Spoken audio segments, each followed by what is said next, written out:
When I was young, I lived through 8 years of war. It was a very difficult childhood. I've seen a lot of suffering. And if something I could tell myself when I was young is that the future is bright. There's goodness in people. Not everybody's trying to kill you with Scud missiles and airstrikes. And I would hold my hand into a future that ultimately was much better than I thought when I was 7 and 8 and 9 years old.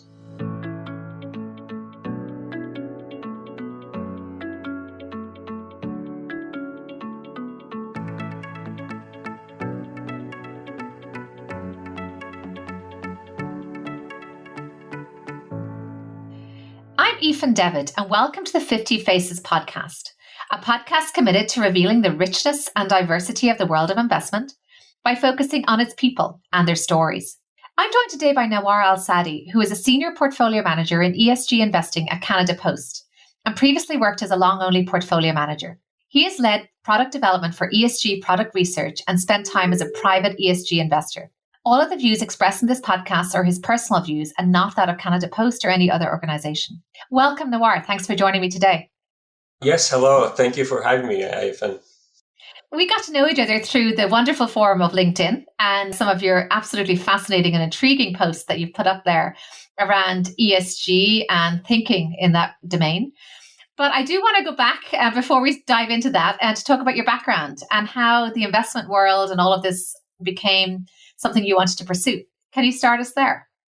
Yeah, absolutely. I mean, we can go way back, but I've been asked this question before. And funny enough, I usually use this line from Al Capone. When they ask Al Capone why he, attacks banks or steals from banks, he says, well, this is where the money is. So the reason I wanted to go into investing when I was in my teens, I bought my first stock when I was 17.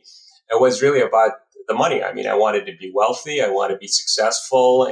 And I felt a trading or investment career would be appropriate for that. And I started, I would say, my kind of day trading or active investing in the late 90s. And if you recall, that was the dot-com mania, the technology mania, which was in a period where you could make a lot of money very quickly thinking you're some kind of genius because, you bought Yahoo or Amazon or what have you. So I actually did very well during that period of time and made a lot of money very quickly and then lost it very quickly during the crash. And I actually published an article about that in Forbes in 2000. I called it My Failure. They changed the name. I talked about my experience. I was 22 years old at the time. And that experience was foundational to my understanding of markets. And it put me on a journey to learn from others because it's important to learn from your own experience, but as well from the experience of others who've gone through it. So I've read a lot of books and I went back into the markets in the 2000s and I still made a lot of money. And there were situations where I did lose a lot of money. That's the nature of investing. And ultimately, that journey led me to activist investing, which evolved into engagement, which ultimately led me into the ESG space and to this podcast. And I think we should go from there into some of the great ideas that you've put out into the public forum about ESG and how we should think about it. And one of the first I want to talk about is what you call the Russian doll schematic that we might use when thinking about how to get to net zero. And I suppose the context of all of that is I do a lot of work with some UK-based pension schemes, many of whom have set their own net zero targets, some 2030, some 2050. And certainly every institution and organization seems to be doing that now. Can you tell us a little bit about your thoughts on net zero and the Russian doll schematic in particular? I think the net zero concept is really critical, and it's really great to see many institutions making that commitment. But the problem is there's a huge disconnect between commitment and between execution. I could make breaking news right now in this podcast. I'm making a net zero commitment for my own life for 2050, but I'm not doing anything. I'm not disclosing anything. I have no plan and I have no decarbonization plan. And I don't have a process to hold myself accountable, but I am net zero committed. So the reason I put this schematic for the doll, the Russian nesting doll, because I wanted to capture the concept of net zero. So net zero is both a whole and a multitude of things at the same time. And there's a certain order to it. I mean, if you look at a nesting doll, you go from the largest, the envelope, and all the way to the smallest doll at the center, the core, which to me would be the climate change policy and governance at the board of directors. And from there, you go into the management, and from there to CapEx, and from CapEx to your disclosure, and from disclosure, you start to influence your emissions at scope 1 and 2 and 3. So you can see that radius expanding. So I just felt that analogy was a perfect example of how companies need to think about net zero, is that they do need to think about it as a whole, but they need to make sure that every step is well thought out. And to have that commitment become real, they need to have the whole set put in place.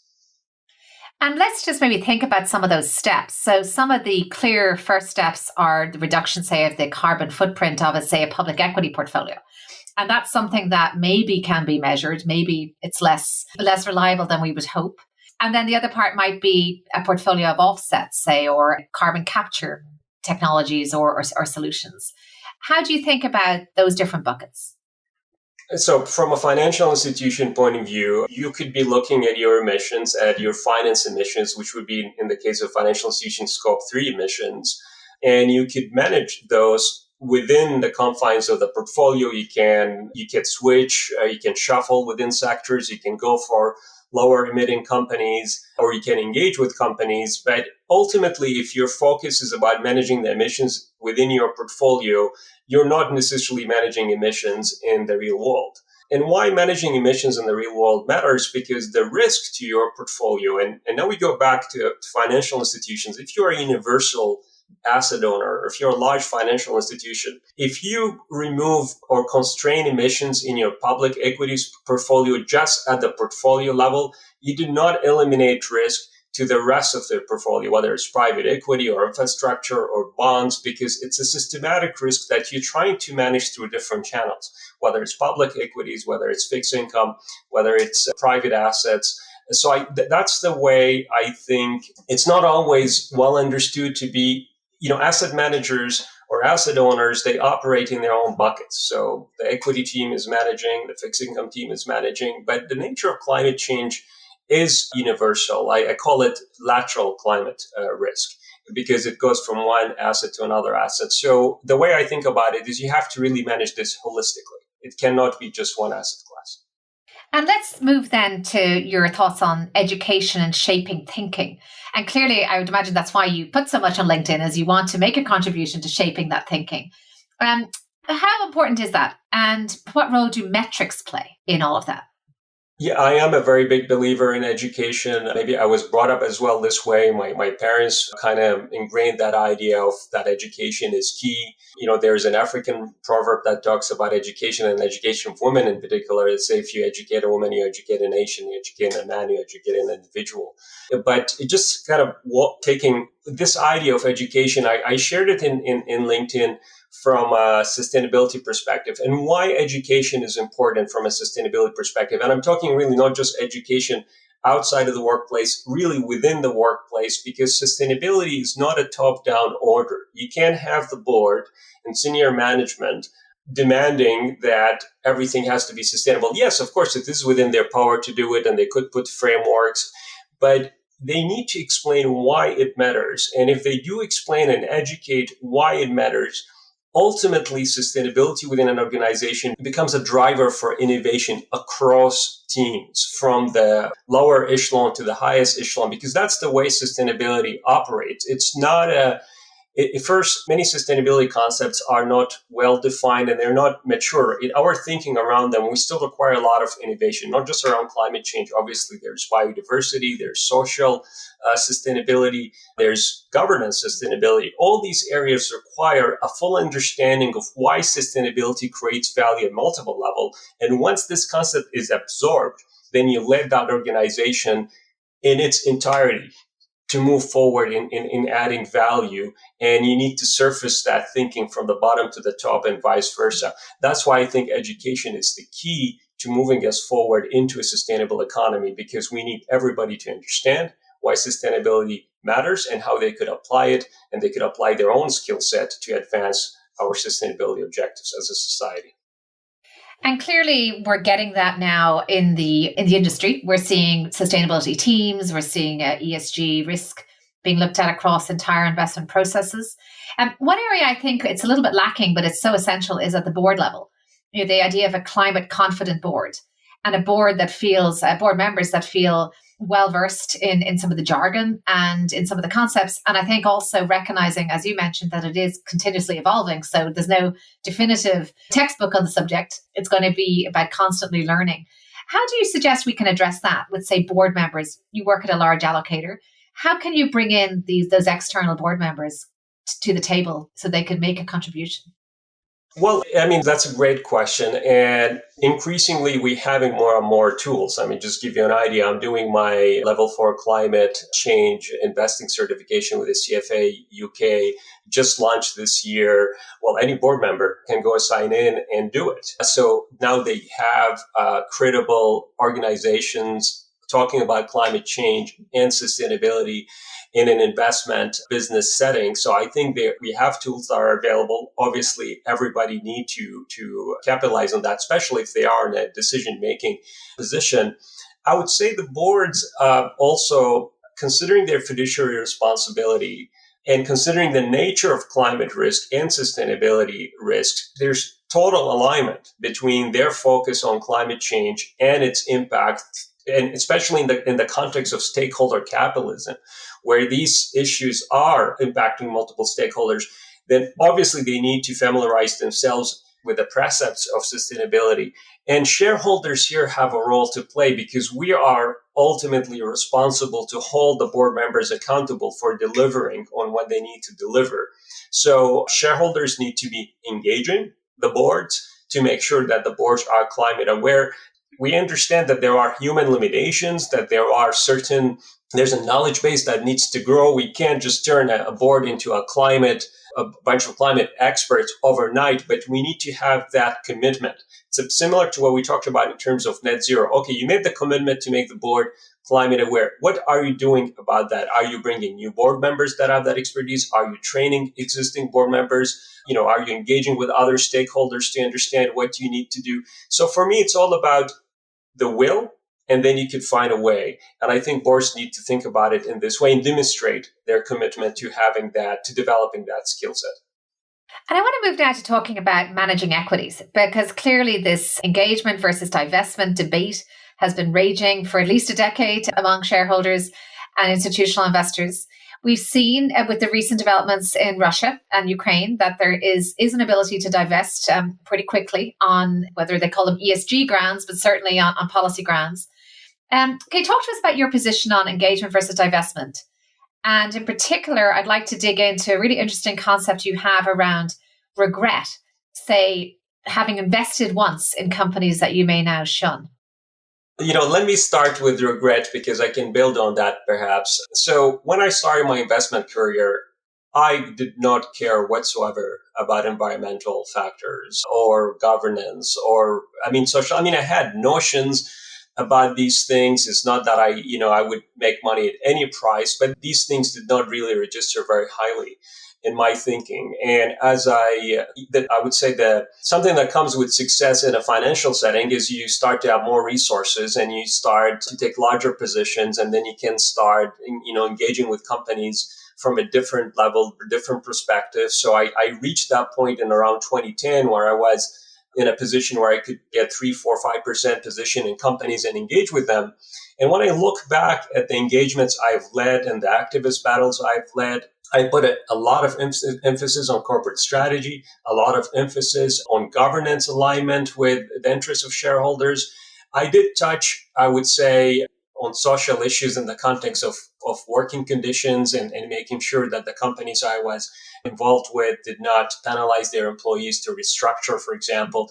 But I did not touch on environmental factors. And a lot of these were energy companies where I felt I was in position to get them to be more proactive on climate, on environment, and I did not do so. So I do regret the fact that I was in a position to drive change earlier than I did in my career. But, you can't change the past. You learn from it and you apply it today. And so here's the issue with engagement and that debate between engagement and investment.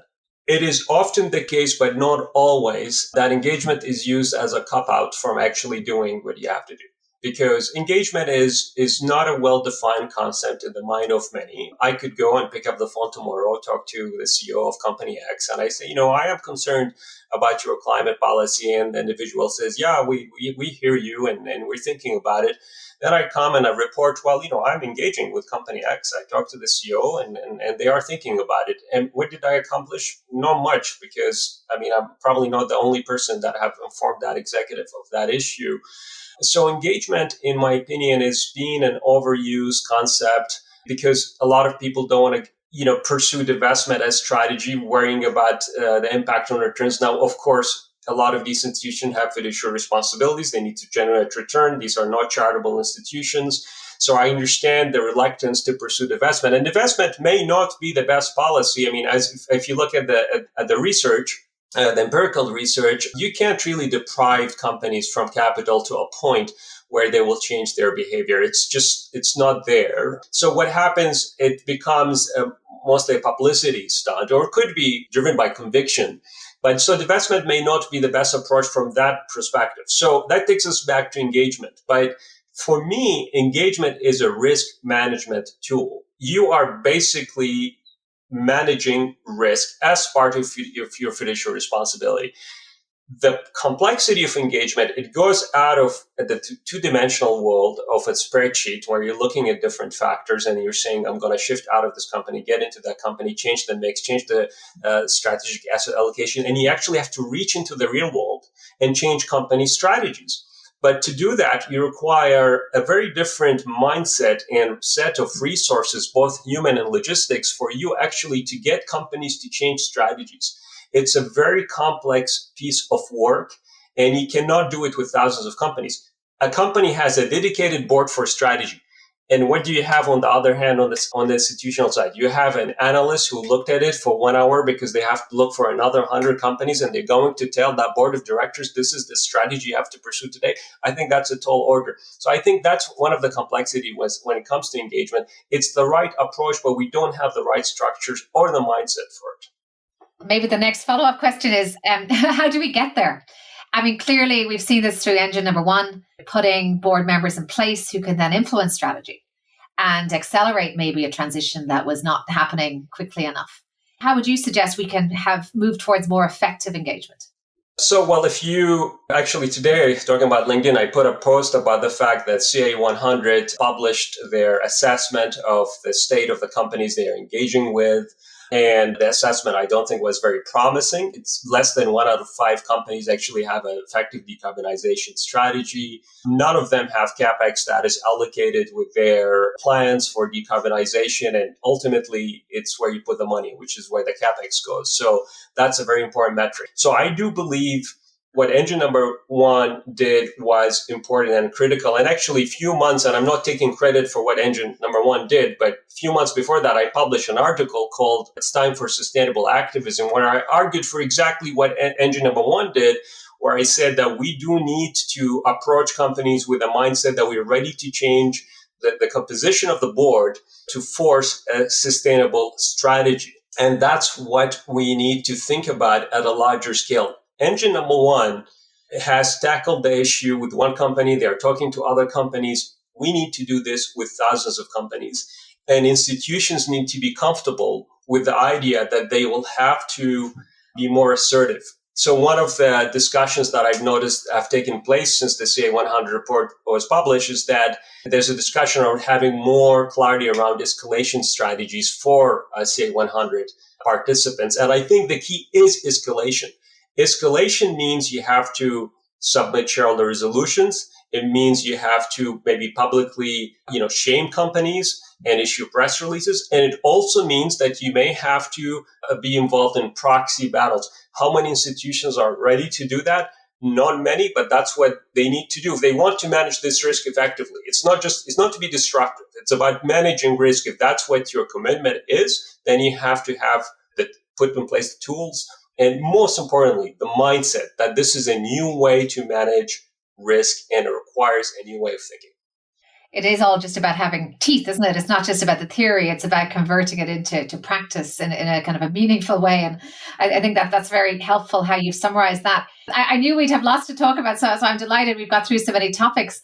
The last topic within the ESG umbrella I'd like to address is diversity. And I'd love to hear, you're based in Canada, has maybe a bit of a reputation for being a little bit better when it comes to some of the diversity themes than other areas, but certainly in terms of leave and other policies. What are your thoughts on diversity in the investment profession as you've seen it? Well, I mean, I stem from a minority background, and I very much appreciate the opportunity that I was given to work in an institutional setting. And I do see that there is a changing mindset around diversity. I talk to a lot of asset managers in my position, and I do track their diversity statistics and their thinking about diversity. And there is a commitment across the line around having a bigger role for women and minorities and other disadvantaged groups to be part of that edifice, that financial world that we operate in. I would say the danger when it comes to diversity, I mean, we see more, the percentages are rising. There are more women on boards.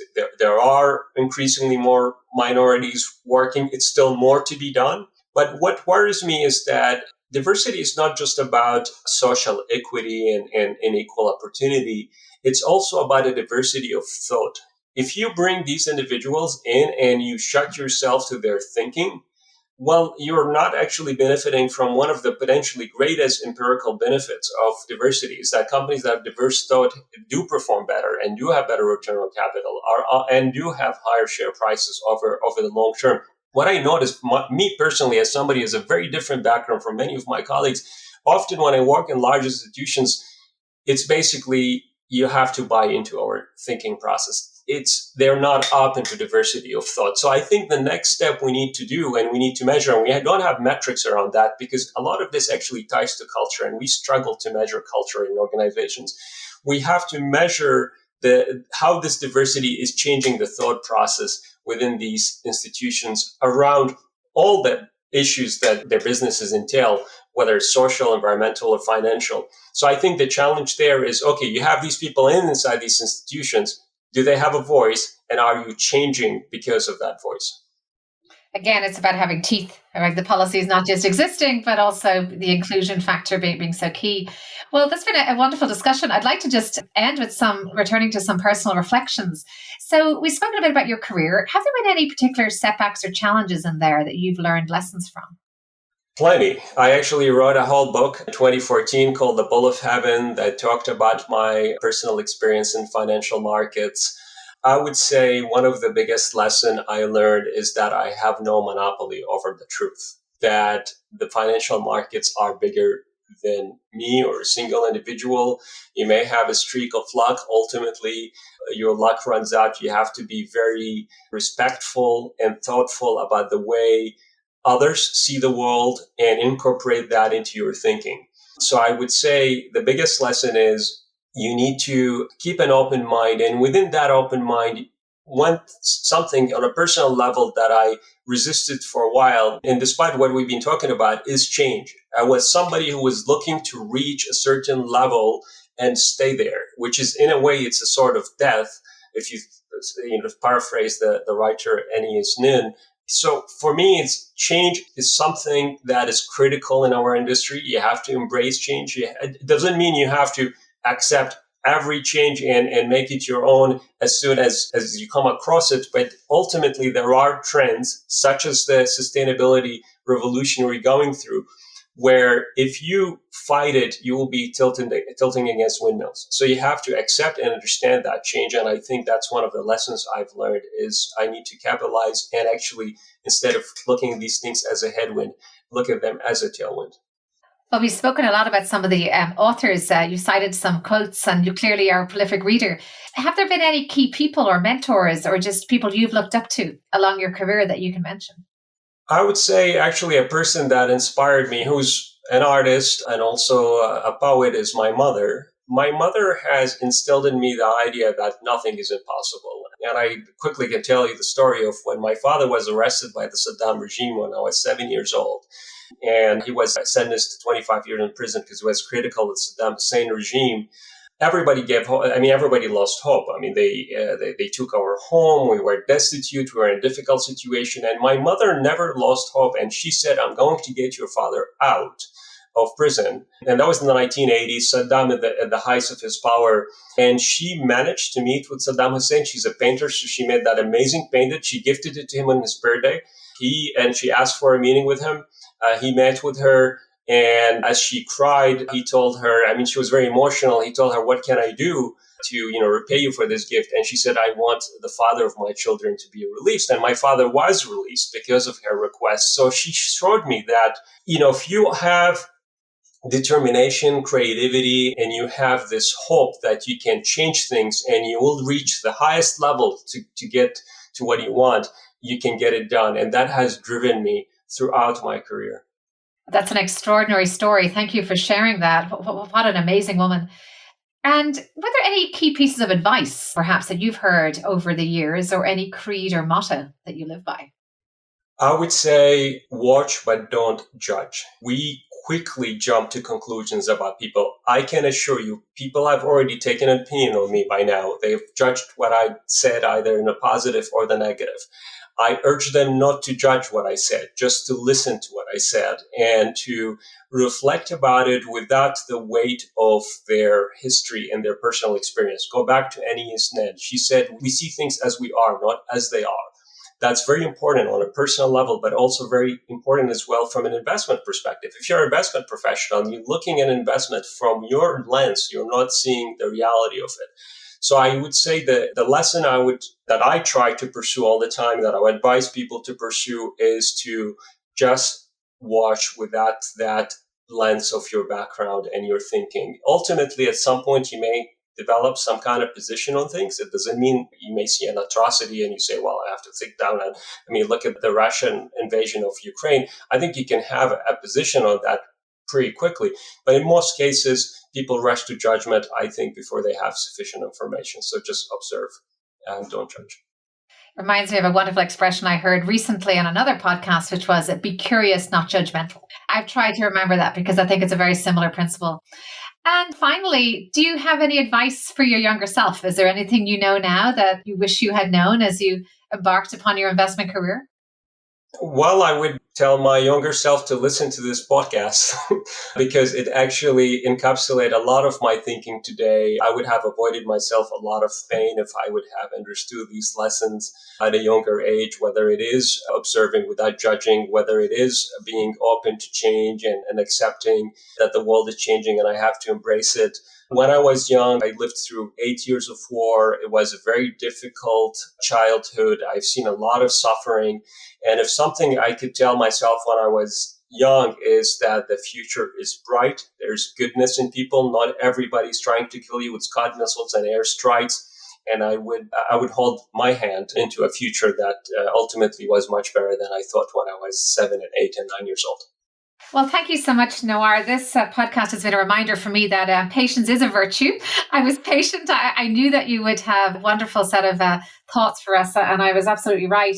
And you do live with ideas, I think, that are a lot bigger than all of us. And I think what you show, and have consistently shown, is your humility around those ideas, but also your curiosity and an energy to give back and contribute to them. And thank you so much for what you do. Post on LinkedIn on a frequent basis and for coming here and sharing these ideas with us. Thank you so much, Afian. It was an absolute privilege. I am humbled by your words, and it was a great conversation. I would love to keep listening to all the great guests you've been having on your podcast. I'm learning from them, as hopefully I can give back as well through this contribution. So thank you so much, Afian. I'm Aoife Devitt. Thank you for listening to the 50 Faces podcast. If you'd liked what you heard and would like to tune in to hear more inspiring investors and their personal journeys, please subscribe on Apple Podcasts or wherever you get your podcasts. You can find all of our content on the 50 Faces Hub, where you'll find a library of role models, resources, and other solutions to enhance your career. This podcast is for informational purposes only and should not be construed as investment advice, and all views are personal and should not be attributed to the organizations and affiliations of the host or any guest.